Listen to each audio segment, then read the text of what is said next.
First Amendment doesn't receive the same protections as individual speech. There is a difference in the doctrine there. So that's an example, perhaps, of an instantiation in law of some of the concerns you're expressing. Another instantiation or example to me is antitrust law, the Sherman Act, passed by this body and interpreted by the Supreme Court over many years now, trust-busting era stuff. And and it does try to keep competition as an important value in our legal system. So let me elaborate a little bit on that point, because you have said that before in your decisions in the antitrust realm, that competition is an important value that judges should bear in mind as they're interpreting antitrust law and antitrust precedent. And I agree with you. I think it absolutely is. I think you also said that innovation is another such value, and I agree with you on that, too. My concern is that this Supreme Court right now, at least the Republican-appointed majority recently, particularly the Citizens United group, seems to not admit the possibility that the similar kinds of concentration of power that destroy competition and innovation in the economic market can also take place in the political marketplace and can destroy competition and innovation in the political marketplace. Do you see that principle, that there could be a point where political power is so concentrated that it in effect is crushing the opposition rather than allowing free competition, as a potentiality that the court should bear in mind as it makes its decisions? And Senator, here I think of Buckley again, and its recognition that corruption and the appearance of corruption are legitimate interests that Congress can pursue in legislation. And that is an example of, I think, the principle you're talking about, which Citizens United also speaks of. It says there the record before it didn't satisfy the court that Congress's legislation in that particular case had established a case of corruption. I understand you disagree with that. But it did recognize that corruption and its appearance remains area where Congress may legislate in the future. So let's go to that point, because they did say that no amount of corporate spending, none, there is no limit on the amount of corporate spending in politics that could lead to either corruption or the appearance of corruption. To me, that is fanciful in the extreme. And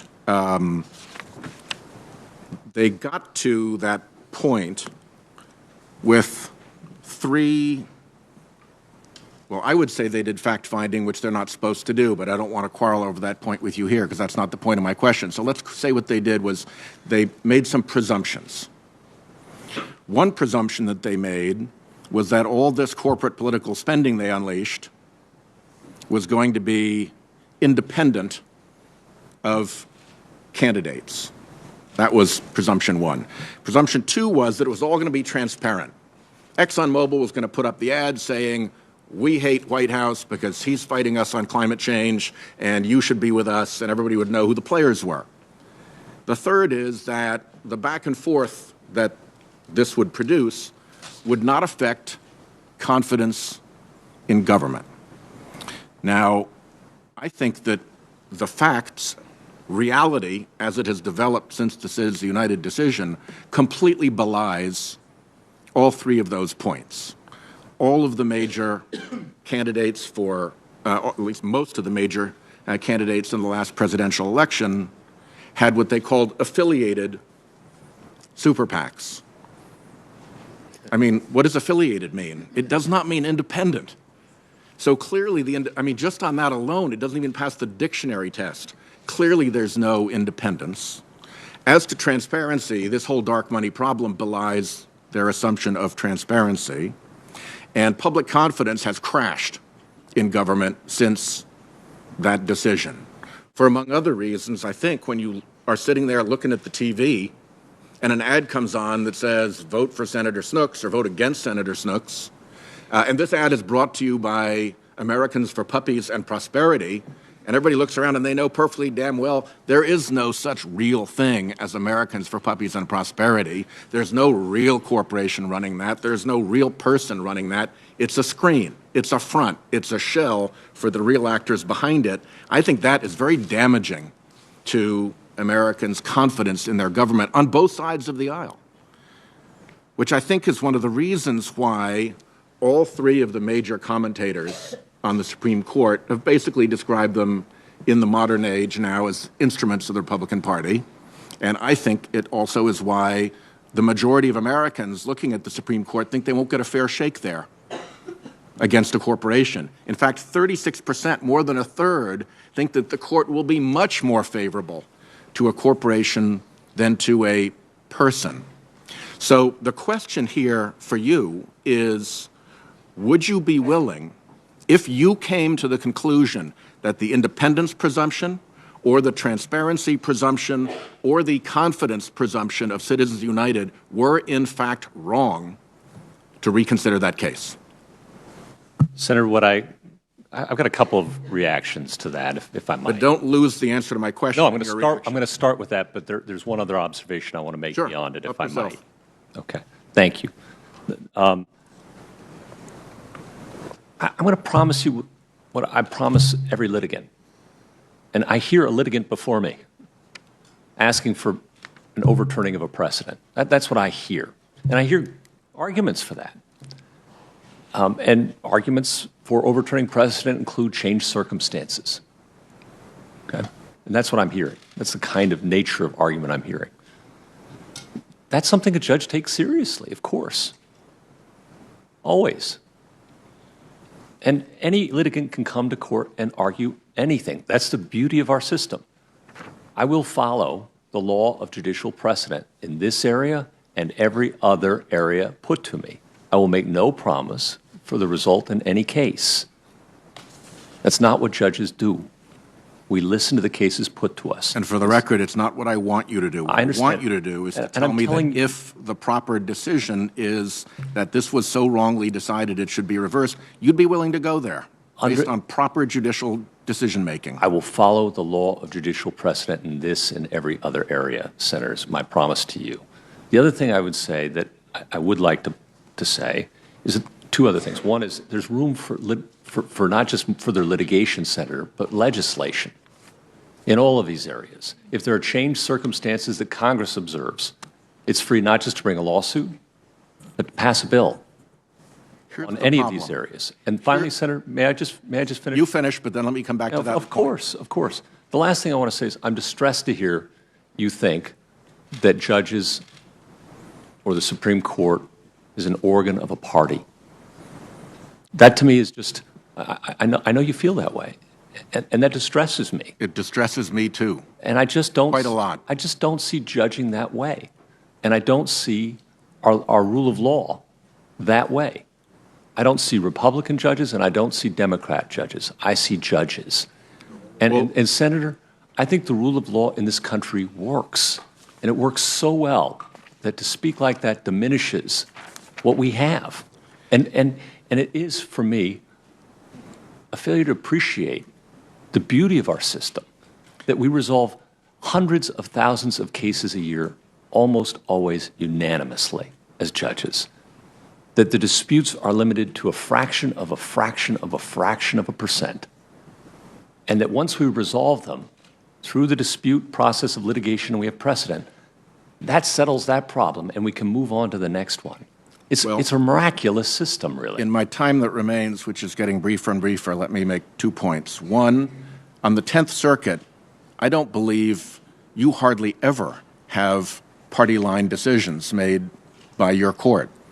We looked, and I count only 2 in the entire time you've been on the court. I really appreciate you pointing that out. Thank you. It's a very different world where you are. When you get to the Supreme Court, now we have these 5-4 decisions that I pointed out, and it's 6-0, one party over the other party's interest at the polls. It's 16-0 corporate interests versus human interests in litigation. There is a point where it becomes reasonable to discern a pattern, and I see a pattern and it distresses me. Now, the point that I wanted to get back to, I've got 2 minutes left, was your question about Congress can do this. Congress can rewrite these laws. Congress can demand disclosure. Here's the problem. In the same way that a small competitor can be crushed by a dominant business in the economic market, once you let certain political interests achieve the kind of dominance that Citizens United has let them get, they can start to exert disproportionate control over Congress. And now Congress can't do that any longer because there's no longer a fair playing field. If the court can rebuild a fair and competitive playing field, then maybe we can do something about it. But to say to Congress that you should solve this while at the same time the court has put Congress in a position where it can't solve it because the unlimited power and the secret money of these interests is such a powerful and pernicious effect, is something that I'd like you at least to be thinking about as a point if you get to that court. I hope you will take that sincerely. You are quite expert in antitrust law. You understand that principle in the economic sphere. I urge you to consider that Citizens United has caused that to happen in the political sphere. And with that, my time has expired.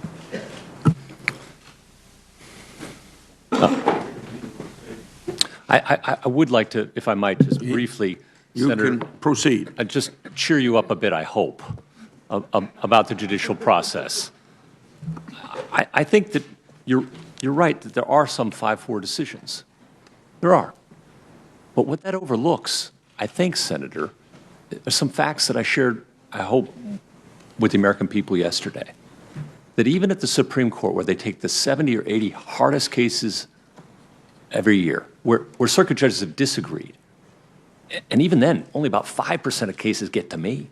And so we're talking about a fraction of 1% of the cases, that they're unanimous with 9 justices appointed by 5 different presidents 40% of the time.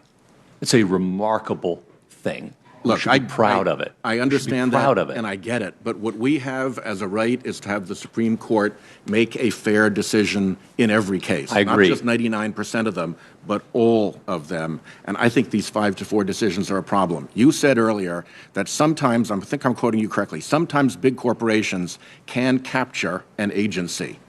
That's a well-known principle of administrative law and of economics.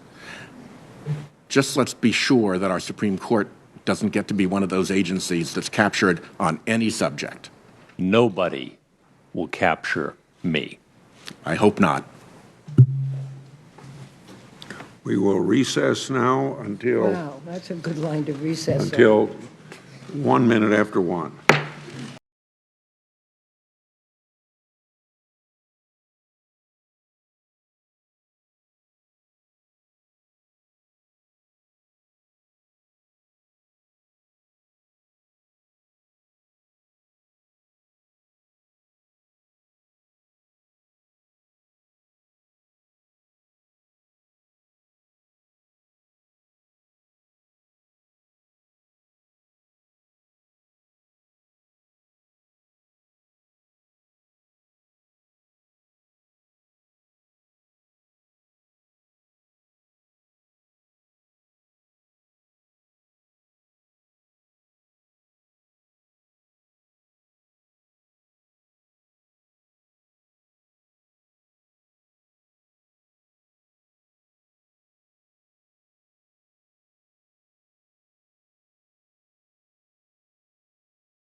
Thank you.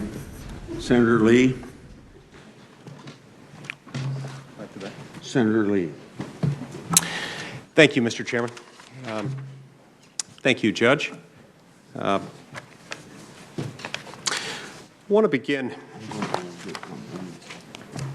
by making a broad point, a point that relates to some of the discussions we've had so far in this hearing. A number of my colleagues in recent weeks have expressed concern, understandably, with maintaining the reputation of the federal judiciary. It's good reason that we do this. We, in fact, are the Judiciary Committee. It's our job, among other things, to exercise a degree of oversight over the federal judiciary, to make sure it's working well, to make sure that the laws and the personnel that we have in place are up to the task of deciding cases and controversies in the federal court system. I'll be the first to acknowledge I don't love every outcome in every case that comes before the federal judiciary. In some cases, decisions made in federal courts are frustrating to me. In some cases, I disagree with them, sometimes strongly. And yet, as a lawyer, as a citizen, as one who's interested in these sorts of things, I can say with confidence that I'd stack the federal judiciary up against any system of its kind anywhere in the world. And I can say with absolute confidence, this is the best there is. It's imperfect because human beings, by their nature, are imperfect. But it's really, really good. It's one of the reasons why it's important for us to defend the integrity of the federal judiciary, even while sometimes disagreeing with the outcome of a particular case. It's one of the reasons why many of my colleagues, along with many Americans, expressed concern when the President of the United States referred to a judge who issued a ruling he didn't like as a so-called judge. It was understandable why some people were concerned about that. It's not a statement I would make, in part because I think it's important to uphold the federal judiciary as a system that is good, notwithstanding its imperfections. And yet I find it interesting, ironic, and quite troubling that many of the same people who were the first and the loudest to complain about what the President of the United States said in referring to a so-called judge have been some of the first to denigrate the federal judiciary. I don't just mean criticizing a particular decision or a particular judicial philosophy. I mean referring to the Supreme Court of the United States as an organ of the Republican Party. This is wrong. This is not the kind of statement that should ever flow from the mouth of a United States senator, from a member of the Judiciary Committee, from a citizen who loves this country and wants to make sure that our federal judiciary remains an institution that is revered and respected, although its decisions might from time to time be less than perfect. There is no good reason to make a comment like this. Now, I also find it interesting that in the first 2 days of this hearing alone, we have seen the independence of Judge Gorsuch attacked no fewer than 27 times. We've seen the independence of the Supreme Court of the United States and of the federal judiciary called into question no fewer than 17 times. Those are stats from the first 2 days alone. Those statistics do not reflect statements made today. One could argue that those statistics may well have doubled by today. They have certainly increased substantially, and I find that troubling. I certainly find that something that we ought not be aspiring to. What we ought to be aspiring to is talking about how we can improve the federal judiciary, talking about the highest ideals of our system. That doesn't mean we all have to express agreement, not with this nominee or any opinions that this nominee may have written, or even this nominee's judicial philosophy. But it does, I think, mean that we ought to identify disagreement as disagreement, genuine disagreement when we see it, rather than impugning the character of individual jurists or the credibility of the federal judiciary as a whole. I think the American people have been asked time and time again to settle for this. I don't think it's time for them to settle. I think it's time for them to expect more. I think it's time for the American people and for the United States Senate to expect more of us, of this committee, of this body, when we speak of the federal judiciary. And that means not referring to it as an organ of the Republican Party, the Democratic Party, or any other political enterprise, or anything else for that matter. We have an independent federal judiciary, and it needs to be respected as such. A lot of this conversation is somewhat ironic in the sense that a lot of the criticism against the federal judiciary is perhaps, I wonder, a bit misguided. It's true that we should all be concerned about the excessive accumulation of power in the hands of the few. There was no concern that weighed more heavily upon the founding generation, upon the founding fathers as they convened in Philadelphia in that hot, fateful summer of 1787. They were concerned about what would happen if too much power were accumulated in the hands of the few. And so they put together a system that was designed to diffuse that power, to spread it out, to make sure that no one person and no one group of people could accumulate too much power. What we've seen over recent decades is power reaccumulating. One way of putting it is that power has been taken away from the American people in 2 steps. First, as it's been moved from the American people at the state and local level to Washington. Within Washington, as it's been handed over, in many instances voluntarily relinquished, by the people's elected lawmakers to unelected, unaccountable bureaucrats. In some instances, it's effectively handed over to the judiciary, although this is a little bit less common. We've seen that in some instances, as in some of the statutory frameworks that we've discussed today, where Congress will come up with an impossibly broad, non-judicially manageable statutory standard, and then we just expect the courts to figure it out, complaining about it when we don't like the results. In any event, this power has been taken away from the people in these 2 steps, from the people to Washington, from the people's elected representatives in Washington, whose job it is to make law, whose only job it is to make law, over to those who are unelected and unaccountable. It is, I believe, no coincidence that during exactly that same time period, the last 70 or 80 years, I would say, and by the way, I would add to that, that this has been done under the leadership of both political parties. It's been done under Congresses, Senates, and White Houses of every conceivable partisan combination. During that same time period, you've seen not only the accumulation of power, but also the accumulation of wealth. It is, I believe, no coincidence that currently, as we sit here today, 6 of our nation's 10 wealthiest counties are now suburbs of Washington, D.C. This notwithstanding the fact that it's not a banking hub, it's not an area that manufactures anything, it's not a technological innovation hub, it's not the home of any vast store of natural resources. No, the money is here because the power is here, concentrated in the hands of just a few elites. So in that respect, it should come as no surprise that there are people who spend an extraordinary amount of money trying to make sure that they can get access to that power that controls as much of the economy as it does, as much of the lives and livelihoods as it does. There are people willing, whether they are rich or poor or somewhere in between, to invest a whole lot of money in trying to influence government. So I wonder, why is it that we're so slow to ask the question, why do we allow this much power to be accumulated in government?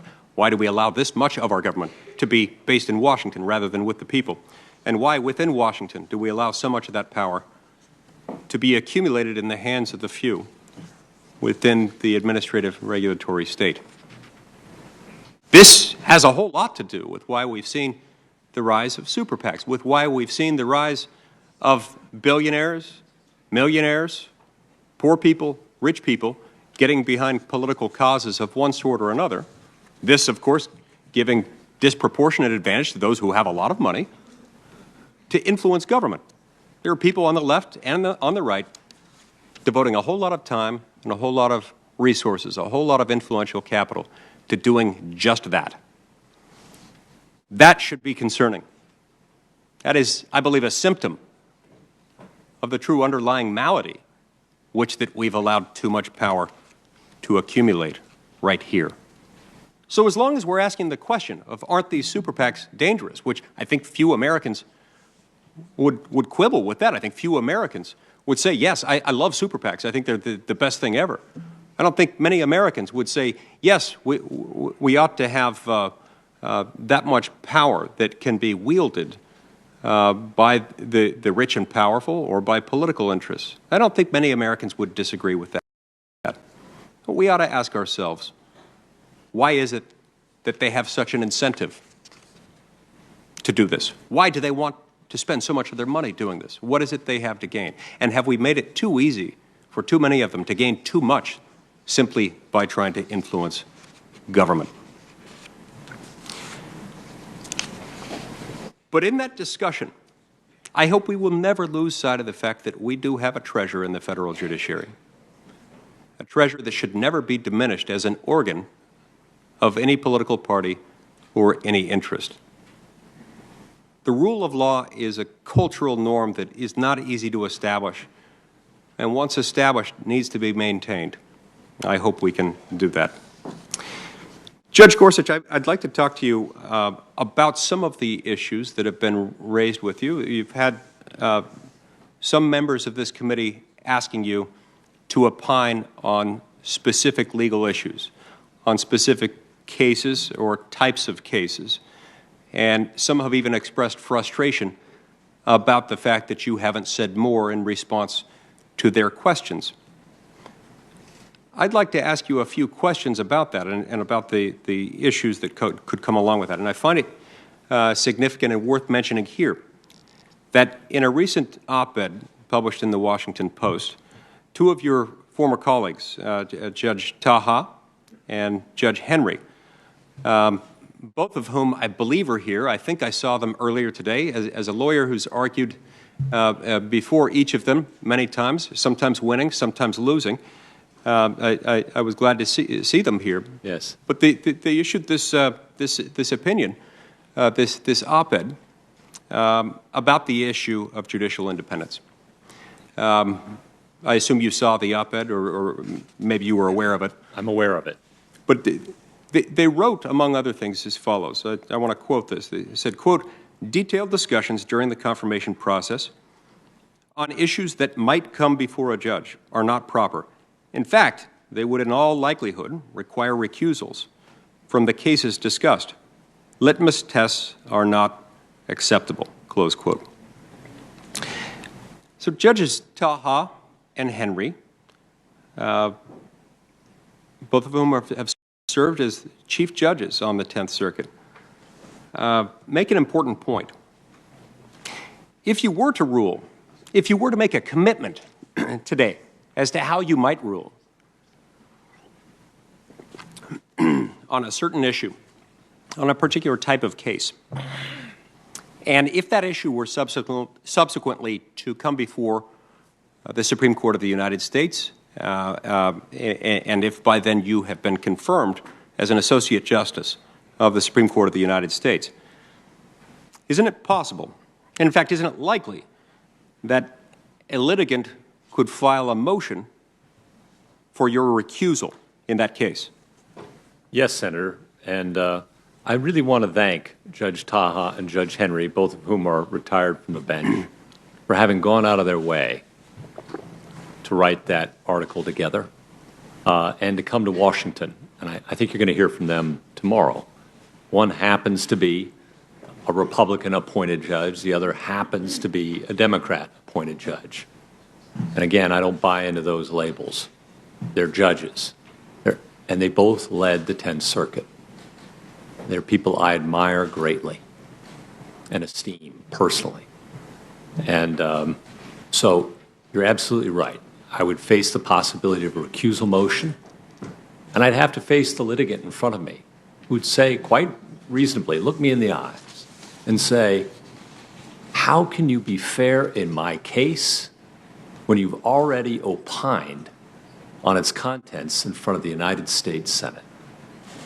And to be honest with you, Senator, I don't know how I look them in the eye.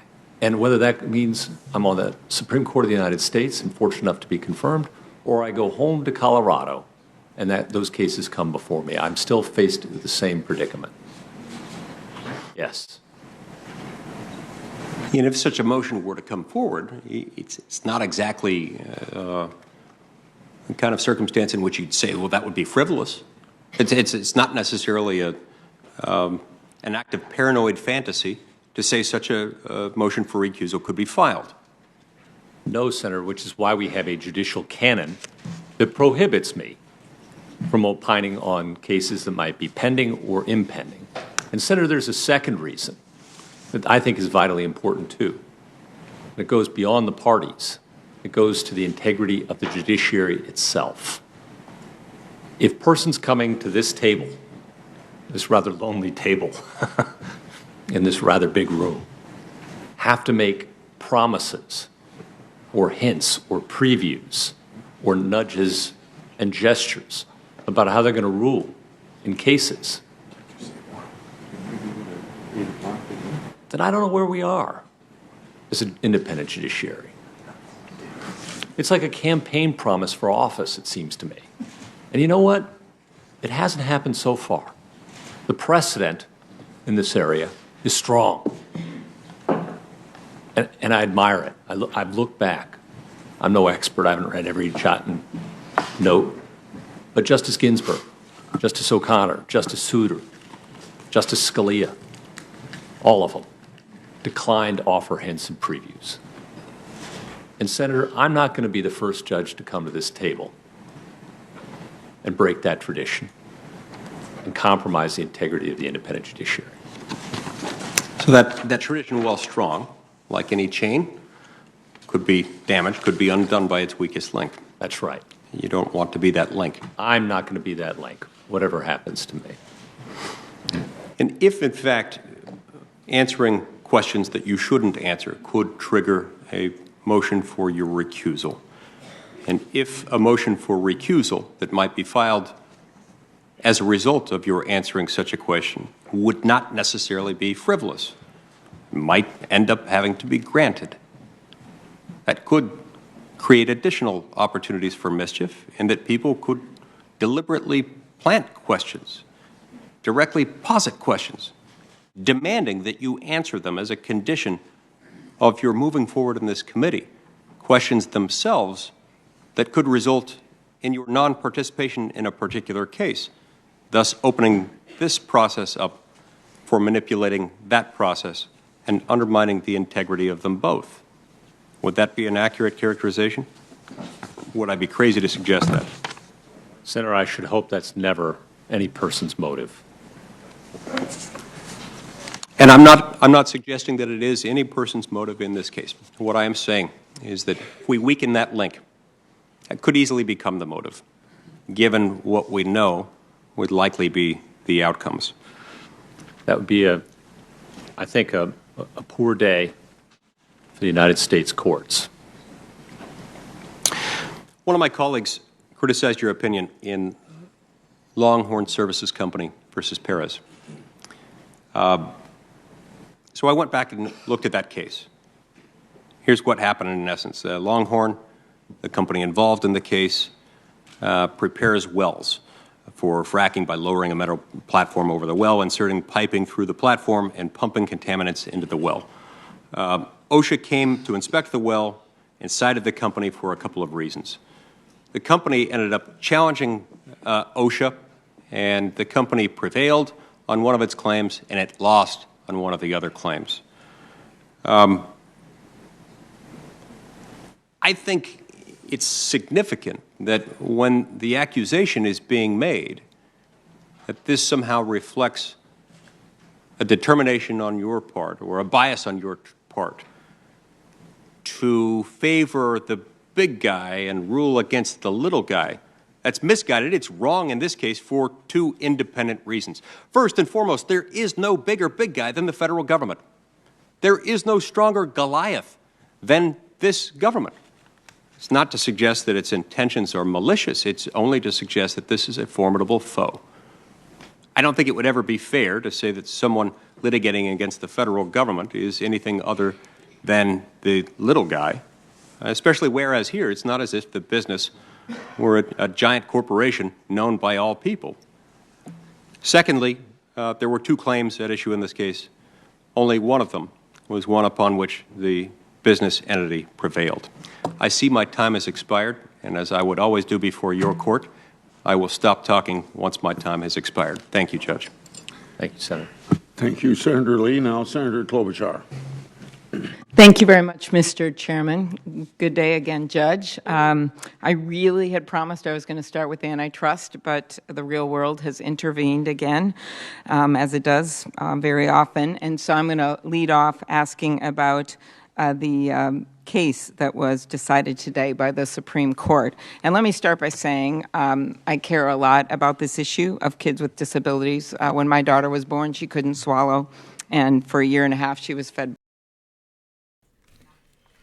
All right, folks, so we're going to switch over to the press briefing. We already have feed for it, so we'll go back to this in case it's still happening after the Sean Spicer presser. It's set to start in exactly 5 minutes or a little bit more, so we're switching over to the White House press briefing. Thank you very much.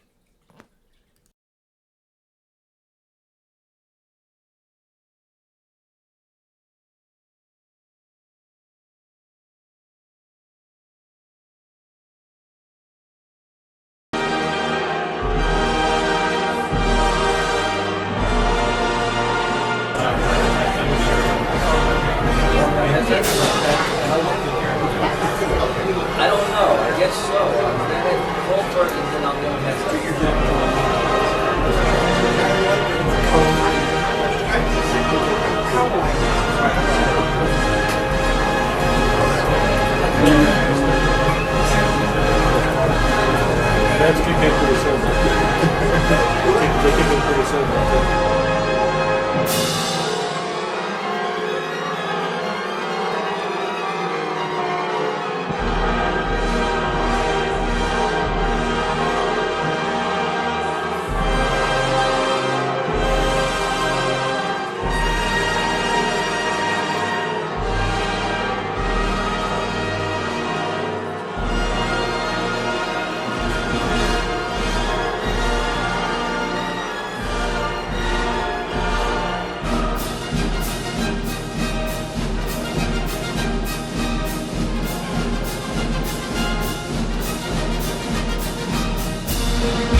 been briefed on the situation in London. He just spoke to Prime Minister May, and we'll have a readout on that situation and that call soon. We obviously condemn today's attack in Westminster, which the United Kingdom is treating as an act of terrorism. And we applaud the quick response updates as that the British police readout of the President's call with the Prime Minister. Turning to the events of today, this morning the President received his daily intelligence briefing. He stopped by in the Women in Healthcare panel hosted by the Centers for Medicare and Medicaid Systems Administrator Seema Verma, and also that event was attended by the Vice President and the Health and Human Services Secretary, Dr. Tom Price. Healthcare professionals have seen the challenges of implementing Obamacare firsthand. They're a valuable asset to the President and his team as we continue to consider and enact policies like the American Health Care Act that will make healthcare more accessible and affordable for everyone. The women who are at the roundtable today represent the physicians, nurses, pharmacists, and administrators who make sure that people around the country receive the necessary preventative and life-saving care that they need every day. The doctors who attend to the patients in the family practices, emergency rooms, and clinics, and those who support them on the administrative and technical sides are one of our country's most treasured resources. With the passage of the American Health Care Act and the rest of the President's health care reform agenda, everyone, regardless of their financial situation, will be able to take full advantage of this resource. That's why at last count, over 40 major associations have expressed their support for the American Health Care Act, with several of them, including the U.S. Chamber, the National Federation of Independent Businesses, and just today, the National Taxpayers Union, calling it a key vote. Following his appearance at the panel, the President and his Legislative Affairs team hosted several members of the House of Representatives for another meeting on the American Health Care Act. The President acknowledged, as he has before, that the AHCA is only one step in the larger process of fixing the broken healthcare system created by Obamacare, but it's an essential first step. Undoing and fixing all of the misguided policies is going to require a holistic, multi-step process. And that's why the President and his team are fully committed to maintaining an open line of communication with Capitol Hill leadership throughout this entire process. Throughout the weeks since the ACH was first introduced, they have been meeting with Republican members from across the political spectrum, many of them who we've seen move from no to yes as they learn more about the legislation and amendments that have been adopted. Continued coordination between administrative and legislative actions will ensure that our new healthcare system is effective and efficient. This afternoon, the President will meet with the Congressional Black Caucus's Executive Committee. The President has brought in and will continue to hear from representatives of all interests as he continues to note that he is the President of all Americans. Diversity makes our nation strong, and it also means that we don't necessarily agree on every policy item, but that we continue to have a dialogue towards productive policies that help America move forward. The President looks forward to discussing the CBC's policy priorities and finding ways that they can work together where those priorities align. This evening, the President will have dinner with Secretary of State Tillerson. Today, at the State Department, Secretary Tillerson hosted the foreign ministers and senior leaders of the global coalition working to defeat ISIS for the first meeting of the full coalition of 68 members since December of 2014. This meeting follows up on the Defense Ministerial Secretary Mattis hosted last month in Brussels. The coalition is united in the fight against ISIS, and this meeting seeks to accelerate international efforts to defeat ISIS in the remaining areas it holds in Iraq and Syria, while maximizing pressure on its branches, affiliates, and networks. This meeting is part of our whole-of-government approach to defeating ISIS. The Trump administration will use all of the tools of national power in coordination with our international powers to cut off ISIS's funding, expand intelligence sharing, and deny ISIS geographic and online safe havens. Also today over on the Hill, Judge Gorsuch, in his second day of questioning by the Senate Judiciary Committee, during his nearly 12 hours of questioning yesterday, now at least I know how someone else feels, the judge continued to prove himself an enormously qualified jurist that Americans will all be proud to see on the Supreme Court. It's not surprising that Senate Democrats are failing to gain traction for any of their pot shots and opposition to Judge Gorsuch. There's simply not enough politicizing in the Senate Democrats can do to hide the fact that Judge Gorsuch is an immensely qualified and thoughtful jurist with a lifelong dedication to our Constitution. A few administrative notes before I take your question. Last night, we formally announced that the President will travel to Brussels for the May 25th meeting of NATO heads of state and government.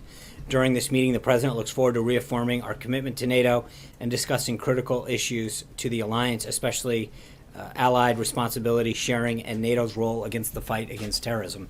The President will also host NATO Secretary General Stoltenberg to the White House on April 12th.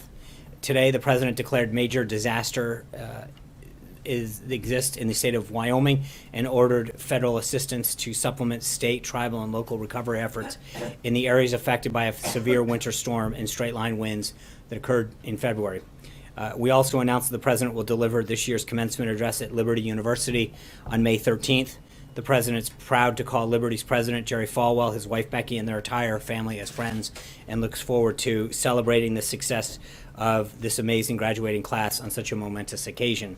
Finally, a few minutes ago, many of you may have seen that the chairman of the House Intelligence Committee, Devin Nunes, gave remarks on the surveillance collected on individuals associated with the President. Let me quote him directly. Quote, I recently confirmed that on numerous occasions, the intelligence community incidentally collected information about U.S. citizens involved in the Trump transition. Details about U.S. persons associated with the incoming administration, details with little or no apparent foreign intelligence value were widely disseminated in the intelligence community reporting. And third, I have confirmed that additional names of Trump transition team members were unmasked. And fourth, and finally, I want to be clear, none of this surveillance was related to Russia or the investigation of Russian activities or the Trump team. My understanding is that Chairman Nunes is coming to the White House later to brief the President on this development, and we will have a readout for that meeting once it occurs.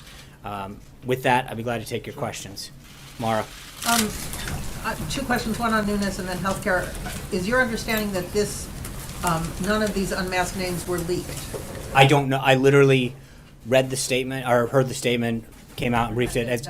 It was wrapping up as we were beginning this. Okay. Today, in the pool spray, the President said, keep your doctor, keep your plan. Didn't work out that way. You didn't get your doctor, you don't get your plan. This is one of the reasons we have to repeal Obamacare. Is the President assuring people who currently like their plan or like their doctor that under the American Health Care Act they can keep their doctor and their plan? Well, that's the hope. And what I mean by that is not to be cute, but last time they were promised something that didn't turn out. I can't promise something that a doctor stays in a plan or a plan stays there. But that's a bit different. We understand that we're letting market forces come into play here. Competition, doctors can change what insurances they take, plans can come in and out of markets. What I think we can be assured of is a couple things. One is that currently, under Obamacare, premiums are set to continue to skyrocket. We've seen an average of 25%. We've noted before in Arizona, they've gone up 116%. I think there's no question that the additional competition and amendments that have been brought into this discussion will help lower the trajectory of that, number one. Number two is I think that there's going to see greater choice. So I think those are the things that we're willing to talk about being part of this plan, because you can't, where they erred last time is went out and made promises that they couldn't keep. And I think that one of the problems that they did is that they've tried to suppress market forces and competition, and instead of lowering costs and increasing choice, which is what they sought to do, it did the opposite. So that's where this is headed, and I think that's important. John. Thanks so much, Sean. On the AHCA, Mark Meadows, who appears to be a firm no in terms of his opposition to the replacement bill, said that 25 members of the Freedom Caucus are opposed to this replacement bill. Do you dispute those numbers? I'm not going to share our whip count. I know we saw Lou Barletta, who was a hard no, come out and say he's yes. Steve King, I believe, had been a no. He's a yes. Member by member, we're seeing tremendous support flow in our direction, and the count keeps getting stronger for us. So I'm not going to start to get into yes or no's, but I would just say that, former Congressman Mulvaney, now director of OMB Mulvaney, who is a leader in that caucus, has been a very strong advocate of this policy. As you know, he's been up on the Hill talking to his former colleagues, assuring them of the effort and why the process has to go the way it does. But I'm optimistic in the sense of what we're seeing and the trajectory that this is going and the number of votes that are flowing our way, not the other way. And on the confirmation hearing for Judge Neil Gorsuch, I have not seen any Democrat come out in support of Judge Gorsuch just yet. Do you anticipate that you'll get Democratic support on this particular nomination? I hope and believe so. I think that there have been several that have been spoken very positively. I think he's been extremely impressive throughout this confirmation process. And you've heard members, both in the Senate, on the committee, and then a lot of outside voices comment on how well he's done, how qualified he is. And I think it's tough for anybody to say that he's not immensely qualified for this position. Alexis. Sean, related to Congressman Nunes, can you explain why the White House has agreed to meet with him at all about what his findings are? And the reason I ask that is because the minute that Director Comey said that there was an official investigation, it might appear as if the White House is interfering with the investigation, and Congressman Nunes should present his information not to the White House, but to the FBI.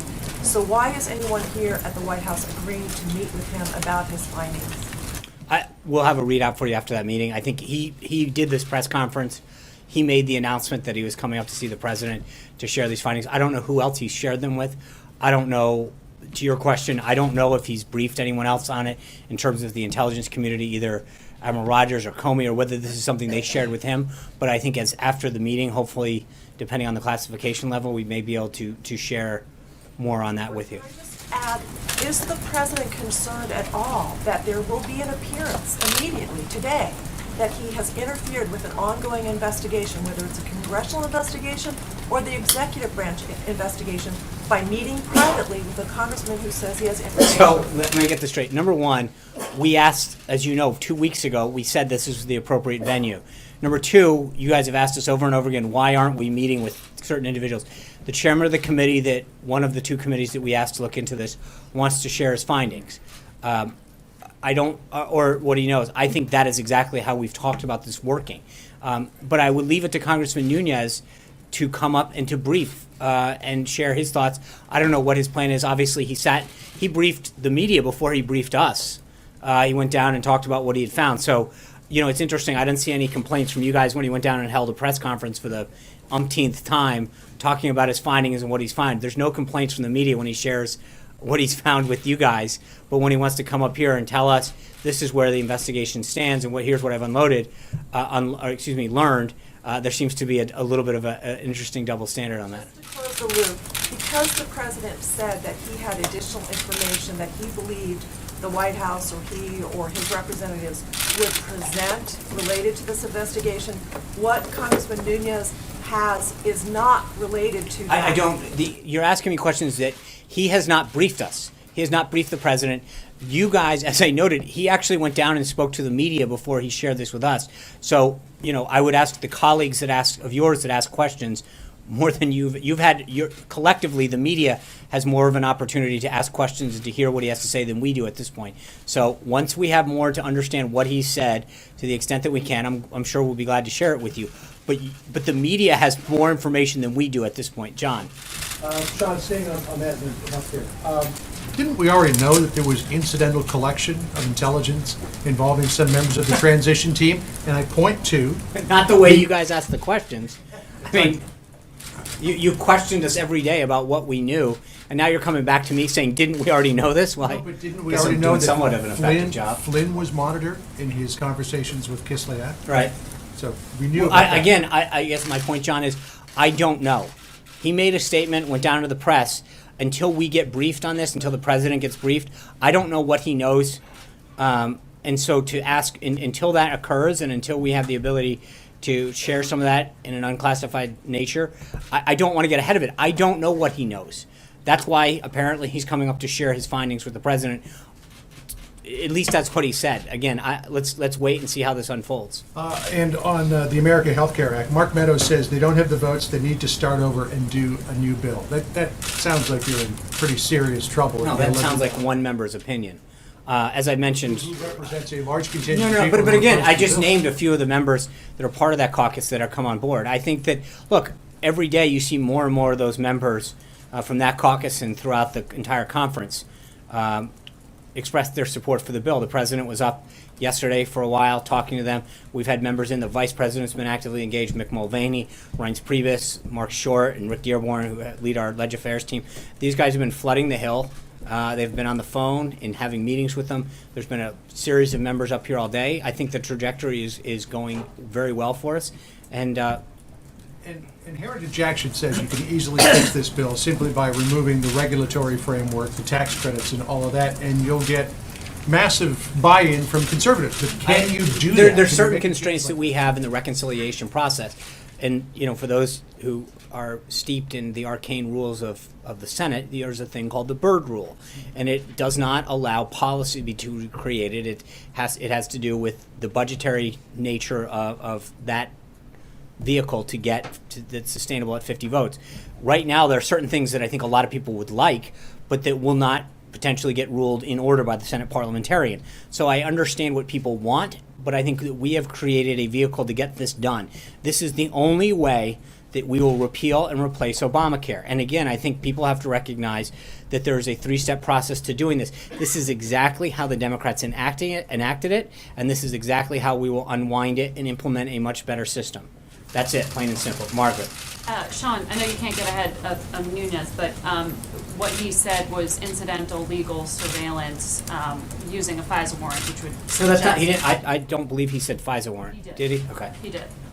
And that's why I'm asking this question, which is, does the Trump administration have the presumption that foreign leaders or foreign nationals will not be surveilled when they are in contact with Trump? Again, as I said, I don't want to start talking or guessing what he may say or may not say or explain this.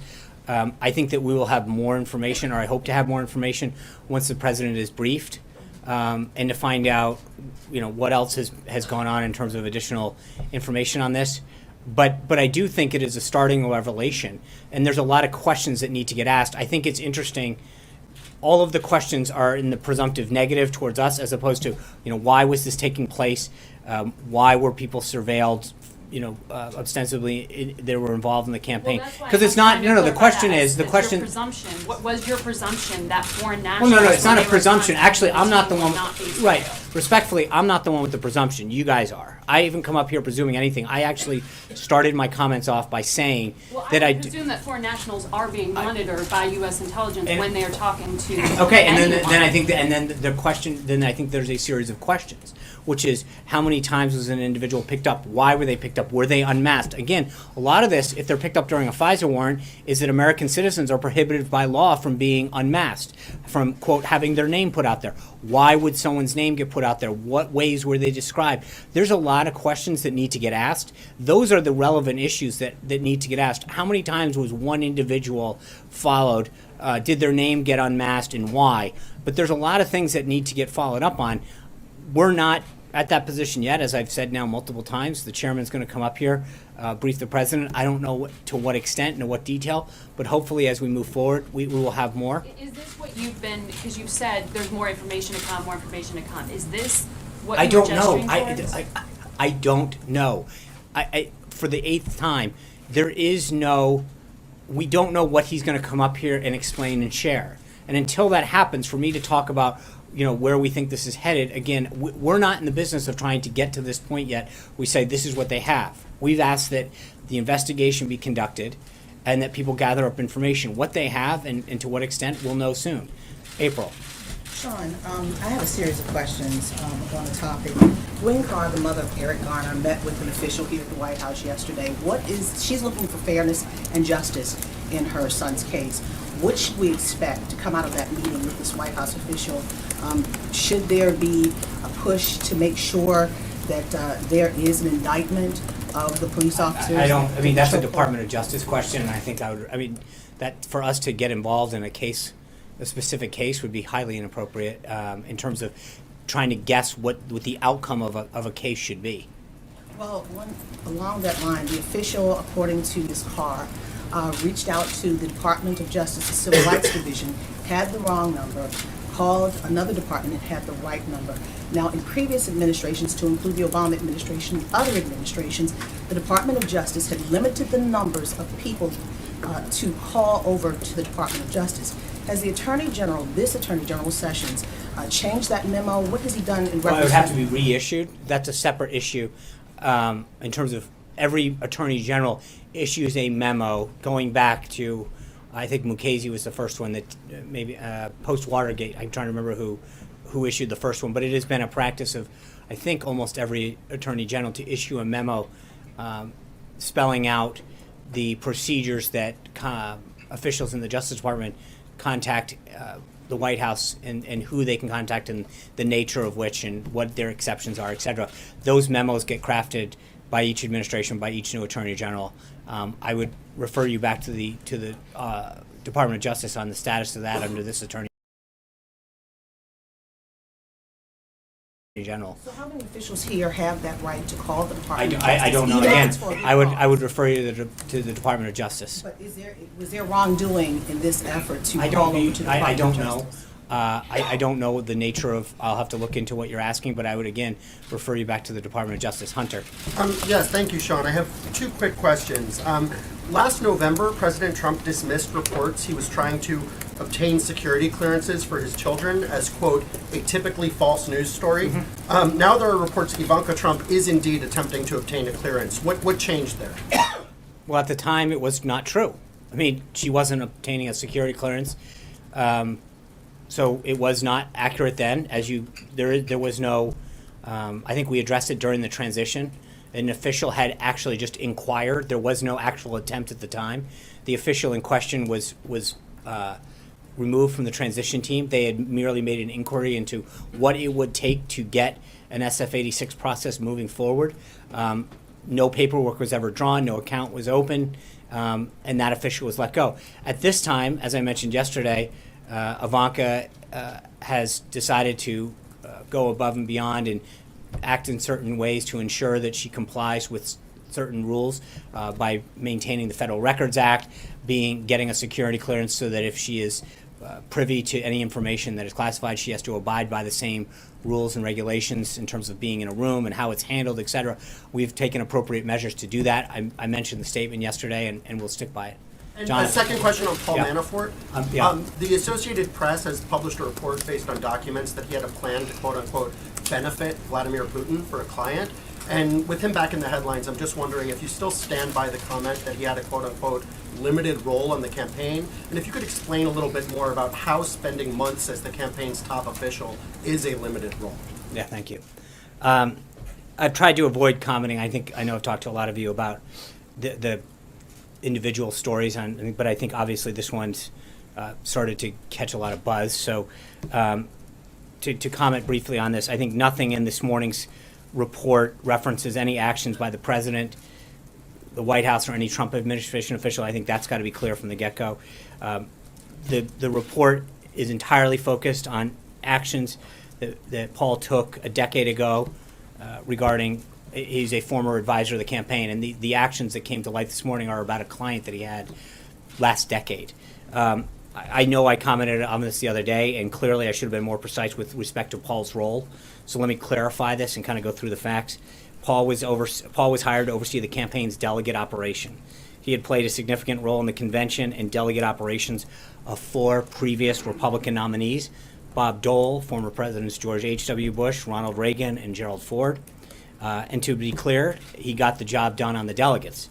The president won the Republican nomination after months of speculation after a potentially contested convention. In total, he was involved in the campaign for a total of just under 5 months. He was first hired on March 28th to oversee delegate operations. He was made the chief strategist and campaign chairman on May 19th, and his relationship with the campaign ended on August 19th. The AP story focuses on his activities from the last decade. And to place it in context, Paul represented many foreign clients according to publicly available data in the Caribbean, Asia, Africa, and Europe. His representation of foreign clients is public and similar to the work of Tony Podesta, a Clinton campaign fundraiser whose brother John chaired Hillary Clinton's campaign. Last year, not last decade, Tony Podesta lobbied against sanctions for Russia's largest bank. And John Podesta, Clinton's campaign chair, sat on the board of a Russian-based energy company. This was something tied to Hillary Clinton, who was the face of the failed Russia reset policy. So it's not even close. That's what we're talking about now isn't even close to her most significant role with respect to Russia. As Secretary of State, Hillary Clinton, along with the Obama administration, approved a deal that gave Russia 1/5 of America's uranium reserves. Hillary's husband, former President Bill Clinton, received over $500,000 by a paid speech by a bank connected to the uranium deal, and Vladimir Putin personally called the former president and thanked him for giving the speech. So an individual who worked for less than the campaign for 5 months for the president's 2-year-long campaign, who worked with a Russian entity a decade ago, is the subject of rampant media speculation all day long, even though the Clintons had much more expensive and extensive ties. Well, as Secretary of State, Hillary was crafting a policy she said was designed to, quote, strengthen Russia. And to be clear, the president has no personal financial dealings with Russia. His ties are limited to hosting a contest in Russia once and selling a Palm Beach home to a businessman in 2005. That's it. And former members of the media trying to conflate Paul's role and activities with Monday's hearing, I have another reminder. Numerous individuals, including former Obama Director of National Intelligence James Clapper and acting CIA Director Mike Morrell, and members of the Intelligence Committee from both parties who have been briefed, have said across the board that they have seen zero evidence of any collusion between the Trump campaign and Russian officials. And that's not going to be changed by a former business dealings of a campaign staffer from a decade ago. So Sean, Sarah. Thanks, John. You and other senior administration officials have sought to assure skeptical Republican lawmakers that Phase 2, these regulatory modifications, will address some of their concerns.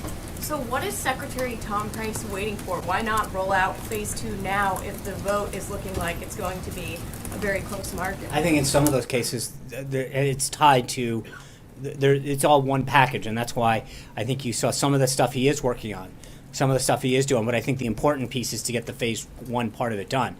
He has assured them and talked to them about the different administrative actions. Again, part of this is sequencing. I mean, as the same way that in Obamacare, they didn't just have Kathleen Sebelius then go out and start implementing things. They passed the bill first through the reconciliation process, got that done, then she did the administrative piece.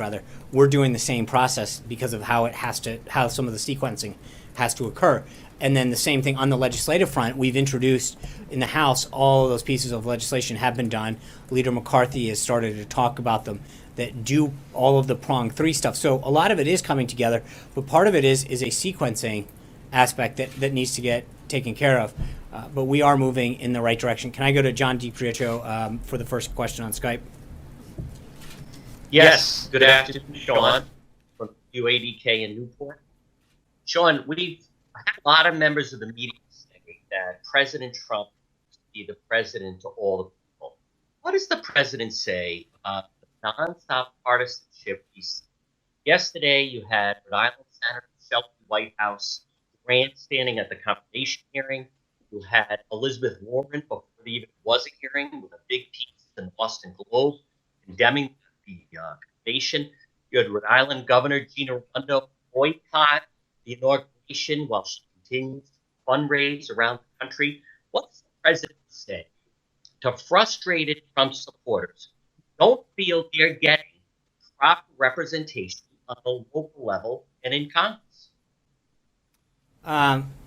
Well, I mean, I think with respect to Judge Gorsuch, which is, I think, what you're pretty clear that's where you're headed on this. Yes. Thank you. I mean, we've gotten, when you look at the praise, I mean, obviously, I'd love for it to be universal.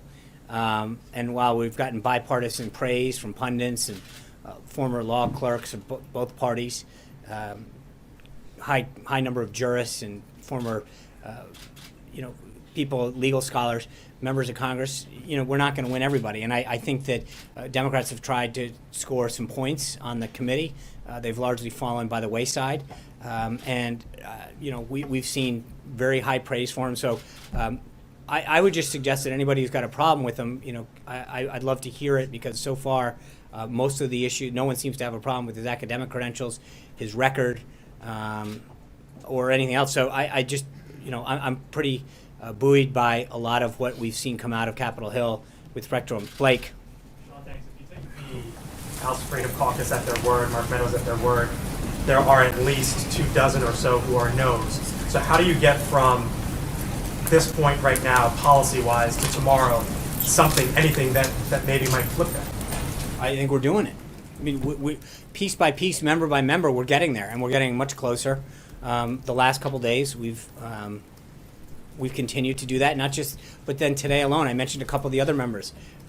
Slowly but surely, we're getting there, and I feel confident that when the vote comes up, we'll have the votes. And let me ask you today, Patrick McHenry, Congressman, Deputy Whip, described the president as members of Congress were coming in here to the White House as the closer. Do you embrace that label? He is the closer. Do you embrace that label here as it relates to healthcare? Absolutely, Aisha. So you just said that you're confident that the healthcare bill will pass tomorrow. I wanted to get a sense of how confident you are. I don't know if you want to rate it, the percentage on it. Like, how confident are you that the bill will pass? And if it doesn't pass, is there a plan B? Like, No, there's no plan. I mean, there's plan A and plan A. We're going to get this done. And so you're confident, 100% confident? We're going to get it done. That's it, plain and simple. Thanks, Sean. I know you said you didn't know what information you're going to find out today from Chairman Nunes, but my question for you is, when did the president know about this surveillance that the congressman brought up today on Capitol Hill? He spoke late last week about we'd find out more information that would support these wiretapping claims. Is this the information he was talking about? Until Chairman Nunes briefs him, we don't know what he knows versus what the president's been made aware of, and so how that jives, I don't know. I hope to have more for you later. And a quick follow-up on healthcare, just a quick follow-up on Aisha. Does the president believe the healthcare bill will pass the House tomorrow? Yes. Jonathan. Two questions on Paul Manafort. Did the president know that he had worked to advance Putin's interests previous to becoming the campaign chairman? No, I don't think the president was not aware of Paul's clients from last decade. But no. Is that a problem? Like now that all this is coming out, and No, but what is coming up? What else don't we know? I mean, where he went to school, what grades he got, who he played with in the sandbox. We didn't know I mean, Michael Flynn was okay. Thanks, Peter. I'm having an answering question. We're all part of the conversation. No, you're not actually. The answer to your question is, I think to talk about someone having a client from 10 years ago that had a consulting company with clients from around the world.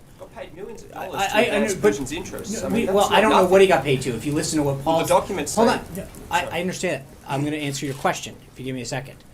That he was a consultant.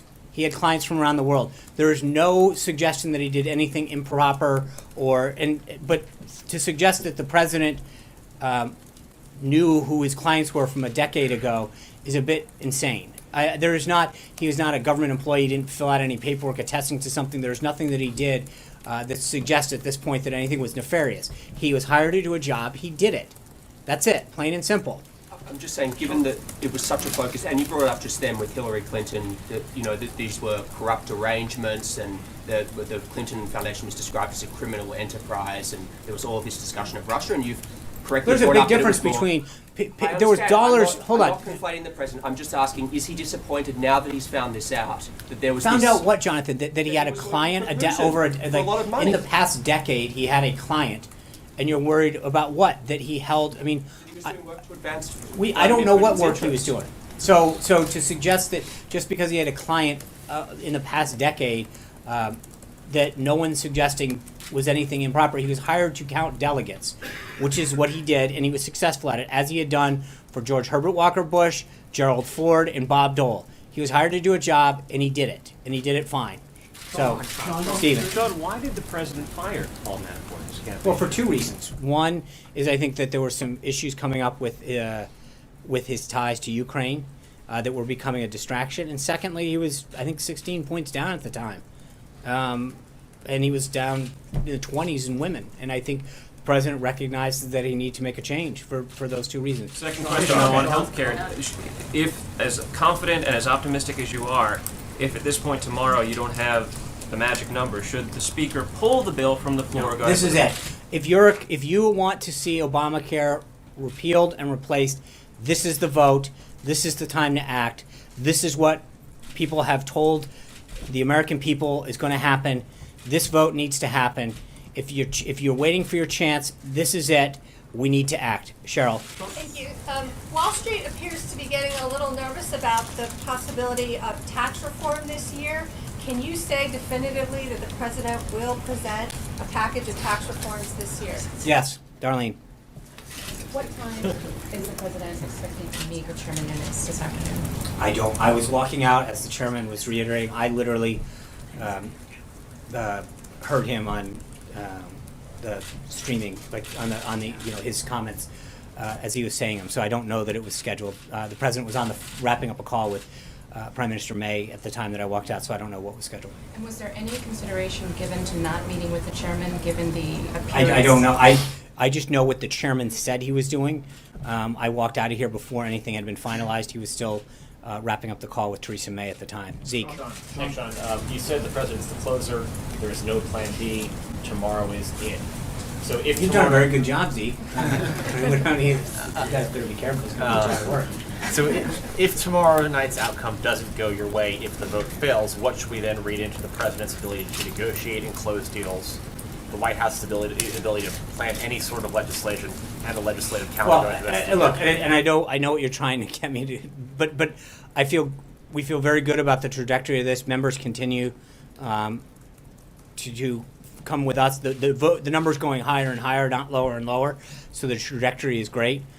As I mentioned, everybody's out there, full court press on this, and this is the opportunity for anybody who wants to see this done. But I just want to be clear, we have a robust agenda, tax reform, as I just mentioned, trade, immigration. There's a lot of other things that need to get done. And I think there's continued to be widespread support, in a lot of cases bipartisan support for the president's agenda. And so we're going to continue to roll on that.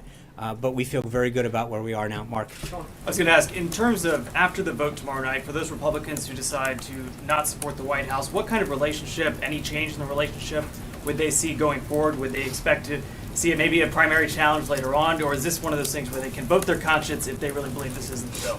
I think we believe that this is a great opportunity to achieve the principles that we laid out to the American people. We're not looking. This is not. The president made clear yesterday when he visited with the conference. He's not there to threaten them. He's there to explain the political landscape to them and to explain that I think that when you keep your promise, no matter what business you're in, you tend to be rewarded by whether it's your customers, your friends, your family, your voters. That Washington for too long has suffered a deficit of trust, and that we made very clear to the American people, if you gave us this opportunity and this honor to govern, that we would get certain things done, and this was at the top of that list. And this bill represents the best chance of repealing and replacing Obamacare and instilling a patient-centric healthcare system that increases choice and lowers costs, and that this is the only train leaving the station. Jonathan. Thank you, Sean. I felt that you were going to. Okay, do you want to take a breath? Sure. Sean, would then candidate Donald Trump have hired Paul Manafort to such an important and prominent position in his campaign if he had known that he had had a $10 million contract with somebody so close to Vladimir Putin to, quote, greatly benefit the Putin government? If he had known that, would he have hired him? I don't know. I don't want to. Paul was hired, as I said, to count delegates. That's why he was brought in, as he had been for George W. Bush, Gerald Ford, Bob Dole. He did his job. That's what he's there for. And to run the campaign. He was chairman of the campaign. After what, May 19th or something. But again, I'm not going to. And to run the convention. I mean, you'll acknowledge it was a very prominent role. Yeah, but to as he had done for the other three, he had held very significant. Look, so again, you're basically saying, hey, the work that he did, he had a client a decade ago.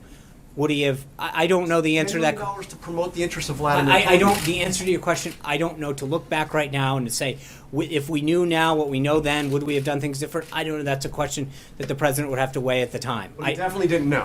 No. You're saying he didn't know. No, he did not know. Of course not. To suggest that, that's like you can think about how many people are involved in a campaign of some sort. And granted, in this campaign, it was run lean and mean. But to suggest that everybody knew everybody's background, did they pay their taxes? How much did they pay? What deductions did they take? Who did they work for in the price? He disclosed that. I mean, he didn't disclose work for what? That he had done on work behalf of an adversary of the United States. I'm not here to vouch for what he did or how. I don't know. But I'm just. I don't want to know, wouldn't he? Maybe not. I don't know what the circumstances were at the time, and I don't know what exactly worked. So for me to start to infer that what he did or did not do, was anything improper is not appropriate at this time. I don't know what work he did. I know what he was hired to do, and he did his job. Shane. I want to ask Sean? about Paul Manafort here too. You're Okay. saying he wasn't. Are you saying he wasn't disappointed to learn in the last 24 hours? I don't know. I haven't asked the. Work for Vladimir Putin? I don't know. No, because again, you're. I don't know because the story that came out this morning said that he had this client. Paul's put out a statement that suggests this is what he did. This is how he handled it. You've all read the same.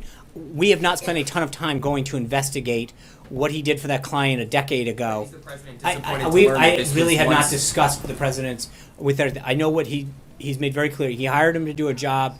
He did the job well. He got him over the finish line. On August 19th, he was let go of the campaign for the reasons that I mentioned. Can you say if Paul Manafort played any role with the hiring of any people in the federal government after the election? Not to my knowledge at all. John. Thank you, Sean. Going back to the American Health Care Act, there was always nervousness that moving too quickly on it would leave some very dangerous points in the details.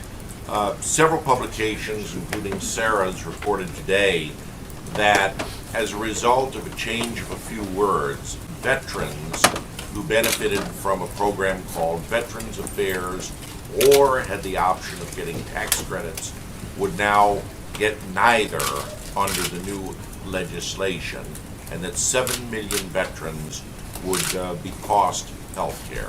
Is the administration following this and is urging Congress to do anything about it? Most veterans get their health care either through TRICARE or through Medicare if they're over 65 or a combination thereof. Correct? And this is, well, but there's two programs. One is the Veterans Affairs program, and the other is the option, this is under the current law, to have tax credits. And my understanding, again, from Sarah's publication this morning and several others, is that 7 million veterans could possibly lose both under this program. Yeah, I'd have to follow up with you. I'm not aware of any modifications to TRICARE in particular that would have that effect. So, Kristen.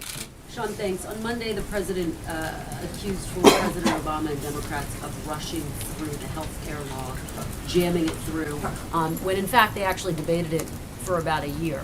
This health care law was rolled out about 15 days ago. So don't you run the risk of rushing this through, of not giving it enough time for public debate? I think Republicans have talked about repealing and replacing Obamacare since 2010. We've campaigned on it in every election since. The principles that are in a lot of these have been very public for a long time. But you just rolled out the specifics, Sean. You just rolled out and the it's gone actual through 3 plan. committees, 2 of which had unanimous Republican support. The other, I understand that, but we're working through the process. This was something the president campaigned on, told the American people it would be his top priority. Republicans who ran for the House and Senate said that it would be a top priority. It's something that they've talked about for 7 years, Kristen. So to suggest that we're rushing anything, I think we've done this very, very, very deliberately and very responsibly to make sure that people could read it. So again, with all due respect to the folks who tackled this in the past, we actually put the bill online, let everyone in the entire world read it, didn't jam it through, and to quote former Speaker Pelosi, say, if you want to read the bill, wait till we pass it. We actually let the American people in the entire world read what was in it, watch the process occur, and I think that is a much more open and transparent process. Let me just ask you a quick question about the terror attack. You said that the president's been briefed. He also spoke with Prime Minister Theresa May. Can you give us any more information about who may have been behind it? And should Americans have any concern? No, Are there I'd be any highly security irresponsible at changes this that they point. should expect I know to see? the British government is investigating this as an act of terrorism at this moment. So for me to sort of get out and ahead of, I know our Homeland Security team and our National Security team are in contact with them. Secretary Tillerson's issued a statement, as has Homeland Security Secretary Kelly. So we are continuing to monitor the situation. We're in touch with officials in the British government. As I mentioned, as I was walking out here, the president was finishing up a call with Prime Minister May, and so we'll try to have an additional readout to you to the extent that that's possible. But we're going to provide the assistance we can to the British government to help get to the bottom of this. At this time, it would be highly irresponsible for us to get out in front of British officials. Charlie. You mentioned that there is no Plan B, that Plan A is the only vehicle, the only train leaving the station, I believe you said. Does that mean that if the plan fails, if the bill fails, will the president move on to other issues he's concerned about, like trade, and leave Obamacare in place? And if so, how long is he comfortable with leaving it in place? Well, as I mentioned, I mean, we're not going to leave it in place because we're going to repeal and replace it tomorrow, move it through the Senate, and the president will sign the bill. We continue to see the enthusiasm and momentum come into our direction. So I'm not looking, as I mentioned, we're not looking at a Plan B. We have Plan A. It's going to pass, and we're going to go from there. Jessica. I'm going to talk about China for a moment. Do you now have the ability to formally announce the dates for President Xi's visit to the United States? I do not at this time. Why not? Because that's not how it works. You don't just get that. Because that's something that we continue to work with President Xi and the Chinese government to coordinate the final dates and times, and then obviously we coordinate the announcement with them as well. But trust me, when we're ready, we'll let you and everyone else know. Are you going to be prepared to talk about the parameters of the bilateral relationship at that time? I'm sure that my guess is there will be a lot to discuss at that time. Jeff. John, has the president asked the FBI director or the NSA or any other agencies involved to come here to the White House and brief him on this new information, or is it just the intel chair? And if so, why not? Well, Jeff, it just happened. So it's a silly question to ask me literally as I'm walking out here when the chairman was wrapping up an event saying that he is announcing that he's coming down here. It's not like we picked up the phone and then called everyone else. The first step is to actually hear what he has to say and to find out who else he's briefed, where he's got that information from, and then we'll take the next steps going forward. Is this the first of several meetings of you? I don't know. It's literally just happened as I was walking out here. So to suggest that other steps have occurred until that briefing occurs, we'll see what this leads to. I don't know. Cecilia. What's the state of his credibility tonight? The Wall Street Journal, which has been very supportive of his candidacy and agenda, simply raised the question that he is not doing very well, and they said he could be on the verge of being a fake president. What do you believe the state of his credibility is as we sit here today in week 9? I think the president has made several promises to the American people, and he's kept them. He appointed Neil Gorsuch as the judge, which was one of 20 people on a list. He withdrew from the Trans-Pacific Partnership. He established a 5-year lobbying ban and a foreign ban on lifetime, which is all what he said he was going to do. He said he was going to cut regulations, and he did that. He said he was going to start to bring back jobs. He did that. He said that he was going to start to pay real attention and respect taxpayers, bringing down costs. He's already done that. He's backed a plan to repeal and replace Obamacare. We've talked about it ad nauseum. He's talked about putting forth a budget that puts defense first. He did that. He took action on Dakota and Keystone Pipeline. He did that. I think when it comes to the president making promises to the American people and keeping them, he's got a pretty high record of doing it. Ron, if I can ask you about the conversation we've been having about Paul Manafort, but not specific to Paul Manafort. When Michael Flynn's name came up at the time, having not registered as a foreign agent, there was a lot of focus on the vetting process that goes into individuals. Back then you said, we trust people to fill out the appropriate forms that they need to. He has been referring to the president, he has been very committed to making sure we institute high standards here and we're held to them. So given your words, is it sufficient to trust the information that the people you hire give you? And can you say with certainty right now that there isn't anybody else that's working in the interests of another foreign government, working for this government right now? It's a good question, Peter, because there's a big difference between working for a campaign or an entity where there's no forms to fill out. When you work for the United States government, especially here in the White House, you fill out a security clearance form, you fill out an employment form that asks certain questions under the penalty of law. Those questions, hold on. Flynn still got through, I guess. No, well, but again, he filled out forms under the penalty of law. I don't know what was on his forms or what not was on his forms. Remember, what the president let him go for was not being truthful to the vice president, not necessarily for what was on a form, which I do not know what he filled out or did not fill out. If somebody fills out a form here, an SF-86, a security clearance form, or another employment document, and lies on that form or misleads, then they're going to face the penalty of law on that. That's a big difference between saying when someone was hired on a campaign or another entity that they should disclose everything in their past, whether or not they, who their clients were, what. But again, I mean, if someone presented a resume and it was faulty, sure, I think that if that was as you recall, there was another person during the transition that was named to a position that was discussed as not being truthful with some of their works. We let them go. That was people write things, they have jobs, they describe themselves in certain ways, And every time that I'm aware of that we've had an incident where someone has not been forthright and truthful, we've let them go. But when you work for the United States government, you actually fill out security clearance forms, employment forms under the penalty of law. None of those cases occurred in the past, and to dredge up someone's work from a decade ago, it's not that Paul wasn't truthful, just to be clear. You're trying to conflate something that's not there. You're trying to make the accusation that somehow he was dishonest or distruthful. No, you are. I'm not asking about Paul Manafort Who at all. are you asking about? In fact, what I'm asking is, can you say with certainty that right now that there's nobody working for this White House that is presently working in the interests of a foreign government? I can tell you that every form has been filled out. That So you trust that there's absolutely. You've got to. I mean, people are filling out forms. So to sit here and ask me whether I can vouch for whatever it is, a few hundred people that have filled out everything, that would be ridiculous for me to stand here and suggest that I possibly could. What I can tell you is, under the penalty of law, every single person has filled out a form that is being vetted by whatever level of classification that they need to get by the appropriate law enforcement agencies or HR entities. But I can't prevent somebody from fully disclosing everything on their taxes or filling out a form. What I can tell you is that if there's an instance brought to our attention where someone has misled it, either they will be referred to the appropriate law enforcement agency or dismissed, or appropriate action will be taken. But yes, there is no tolerance for that. And then very quickly, in regards to Devin Nunes and the fact that he's going to come today, and the comments that you began the briefing by telling us. On March 4th, the president tweeted, "How low has President Obama gone to tap my phones during the very sacred election process? This is Nixon Watergate, bad or sick guy."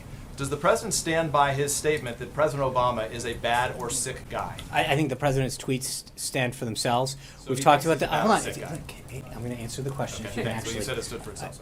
I know. I think the president's tweets speak for themselves.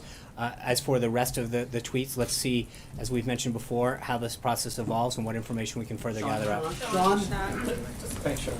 On the executive order on energy independence, that's been delayed for several weeks now. Can you Hold on. How do you? Why would it be delayed? We never announced something. Well, your office said that it was going to be released several weeks ago. It wasn't, and then there were reports consequently that said it would be released, and it hasn't been. So can you give us? I don't. With all due respect, I don't believe I ever announced that that was scheduled to come out.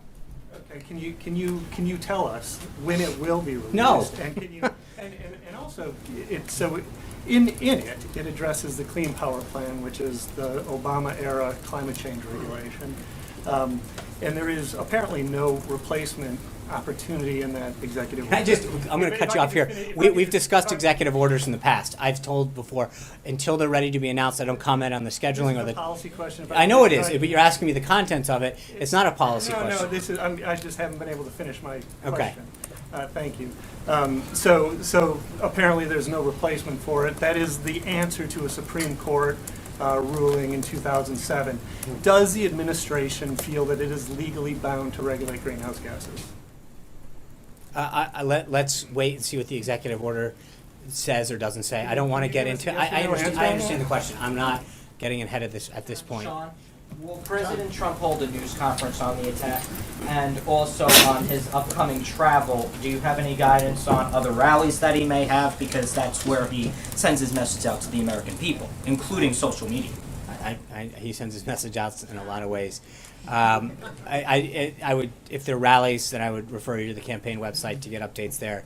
As for future press conferences, stay tuned on when the next one's going to be. Sean, when you learn that the members of the president's team may have been in contact with someone who the intelligence community and a federal judge has deemed to be a little bit dodgy, does that give you any pause at all? Who are you referring to? The people who are subject to the FISA order. So I'm sorry, can you rephrase that? It's a reference to Nunes.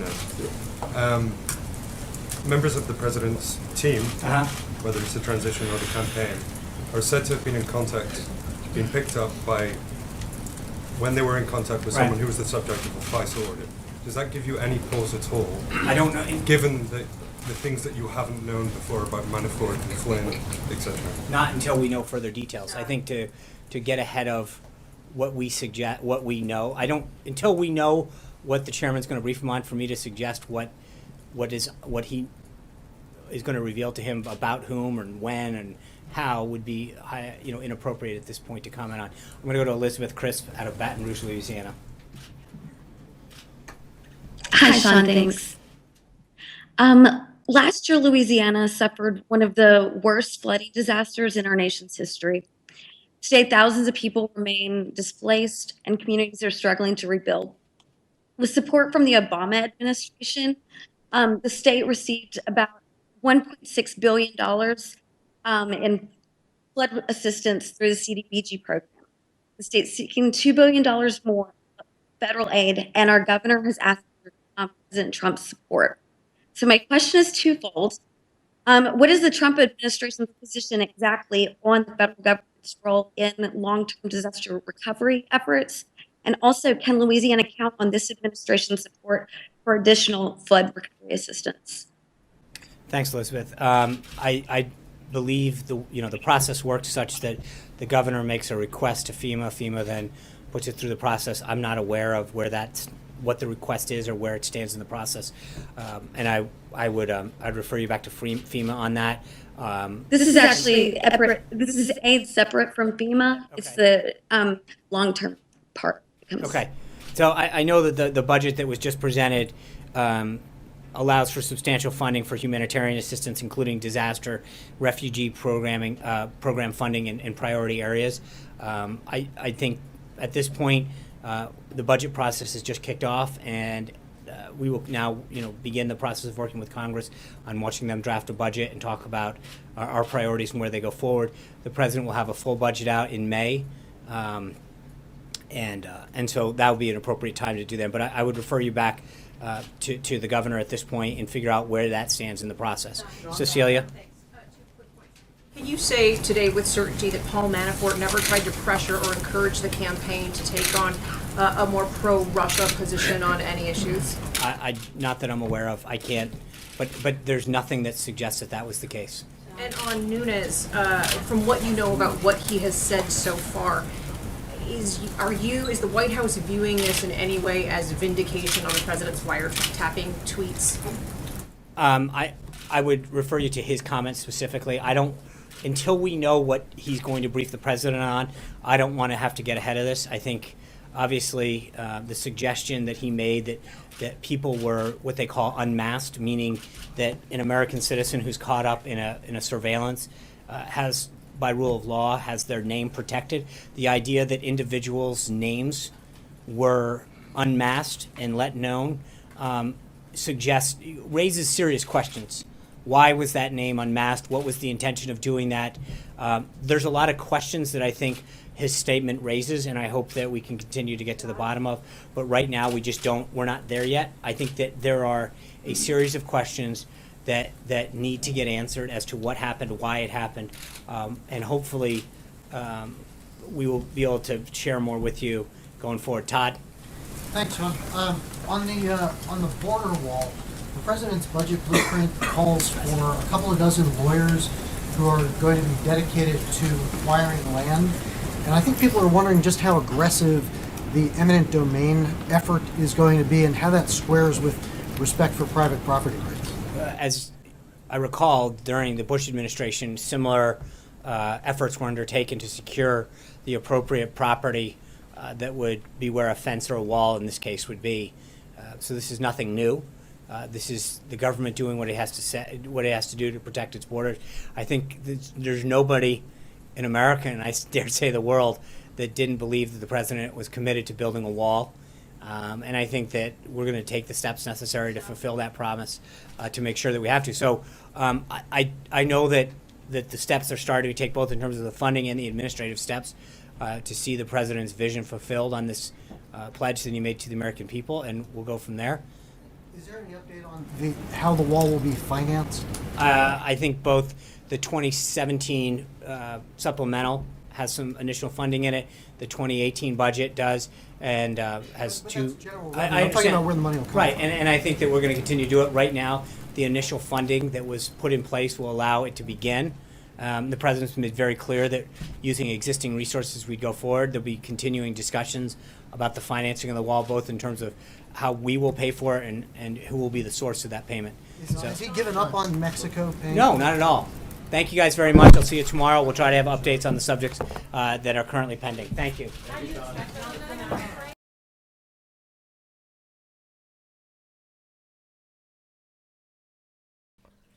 All right, folks, thank you very much for joining us and choosing us as your stream of choice. If you are new to our community, hit that subscribe button. We stream all of the pressers, Senate confirmation hearings, Senate votes, President Donald Trump's stream live events, and also rallies, all that stuff. We stream it all here live for you guys. So thank you very much for your support. Thank you to the moderators for coming out and keeping the chat clean and enjoyable for everyone. We are a troll-free chat, but we do encourage constructive criticism, people with other beliefs. And if you are not a supporter as of yet of President Trump, that's fine, as long as you come here in a constructive, in a formal, civil manner and talk about the issues. We are more than happy to respond. We're basically here to inform. We bring out the content, and you guys think for yourselves. We're not here to tell you how to think or how to come about different issues. We just present the information to you, and hopefully you guys make the right decision, or you guys go and do a little bit more in-depth research for yourselves. Again, we're not here to tell you how to think. So we just stream the content, and you guys let us know what you guys think. So if you're watching this after it's been uploaded, let us know what you guys think in the comment section below. If you're still on the stream, if you're still on the chat, let us know what you guys thought about this this presser. Always something new when it comes to the whole Russia conspiracy theory from the left. If it's not one thing, it's something else, and then they just stick on it like leeches. It's like parasites on something. So that's the way the mainstream media is. They stick to certain things that come out every single day in order to keep the narrative alive. That's all they're doing. They're just keeping it alive. So we are going to stream the Gorsuch hearing in just a little bit. So we're going to shut down here. We're going to bring up the stream in like around 10 minutes. So if you want to watch that, check it out. And we'll be live then. Thank you very much, everyone. And like I said, don't forget to give this stream a thumbs up. And once it's uploaded, don't forget to share it. All that helps the channel immensely. And thank you very much to all those that use Super Chat. We appreciate it very much. It helps us out. And we hope to see you guys here tomorrow for another presser. But again, we're going to be streaming the Gorsuch confirmation hearing in just a little bit here live. Thank you very much. Peace.